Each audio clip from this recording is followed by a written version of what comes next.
नहीं बोल रहे हैं आप, उसके बात में ज्यादा अच्छा इंटरेक्शन होगा ना, हर चीज का अरेंजमेंट अपने तरीके से होना चाहिए।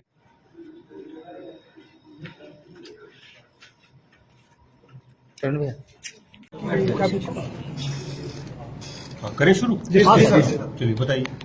क्या सर बिहार में भी लग रहा है कि लॉ एंड काफी अपराध चल रहे हैं, आधार क्या है उसका बताइए। जो आरोप लग रहा है बीजेपी, आरोप से उत्तर देने के लिए हम कोई कुछ भी कह सकते हैं। हम जो भी बात करेंगे तथ्यों के आधार पर करेंगे, हम आंकड़ों के आधार पर बात करेंगे, उसके बियॉन्ड बात करने का, उसके बियॉन्ड बात नहीं करेंगे। सर आज समस्तीपुर में बैठक की जा रही है, क्या कुछ दिशा निर्देश दिया गया है? मैं बता रहा हूँ, आज की बैठक करने के 2-3 मूल उद्देश्य हैं। पहला उद्देश्य तो ये है कि हम अपने अधीनस्थों से फेस टू फेस बात विस्तार से करना चाह रहे थे और उसमें बातचीत करने के क्रम में ये जानने की कोशिश कर रहे थे कि हमारे अधीनस्थ जो है वो अपने काम जो है अच्छे से कर पा रहे हैं, नहीं कर पा रहे, किस तरह से उनके कामों को और अधिक जो है उसमें गुणात्मक सुधार किया जाए, उनको अगर कुछ समस्याएं आ रही हैं तो वो समस्याएं सुन के उनका किस तरह से निराकरण किया जाए, और इसके अलावा जो हमारी आबादी की अपेक्षाएं हैं उन अपेक्षाओं को कैसे जो है वो पूरा किया जाए।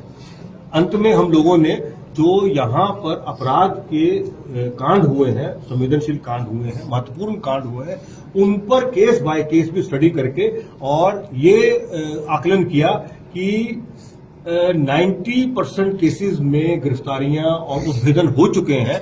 कुछ इक्का दुक्का कांड ऐसे हैं जो बहुत महत्वपूर्ण भी है, जिनमें अभी उद्भेदन नहीं हुआ है, उसमें क्या उद्भेदन करने में जो है उसमें क्या क्या और स्टेप लिए जाए, उस पर पूरी विस्तार से चर्चा।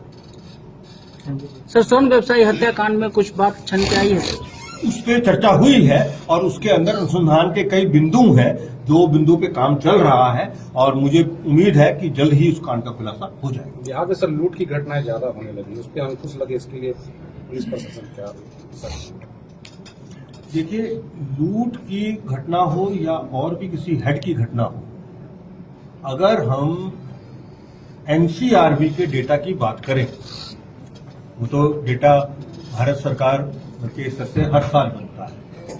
हमारे पास जो डेटा है उसमें कुल 20 हेड्स के अंदर जो बिहार की रैंकिंग है वो 14 हेड्स में इंप्रूव हुई है, 2 हेड्स में एक जैसी रही और मात्र 4 हेड में ही जो है उसमें हल्का गिरावट आई है रैंकिंग, क्योंकि ये उल्टा चलता है। गिरावट का मतलब ये कि अगर रैंक जो है पहले 10 थी, 10 के बाद अगर 8 आई तो उसको हम गिरावट मानते हैं। तो ये स्थिति जो है, ये स्थिति बिल्कुल साफ साफ दर्शा रही है कि देखिए, लूट की घटना हो या और भी किसी हेड की घटना हो, अगर हम एनसीआरबी के डेटा की बात करें, वो तो डेटा भारत सरकार के स्तर से हर साल बनता है।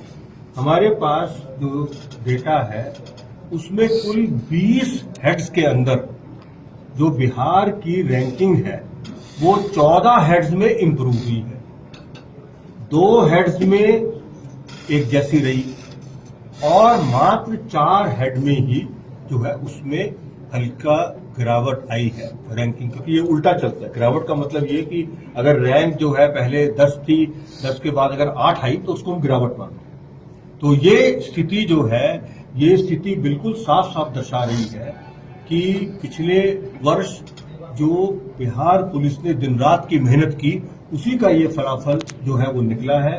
वही मेहनत इस साल भी लगातार हमारी पुलिस कर रही है।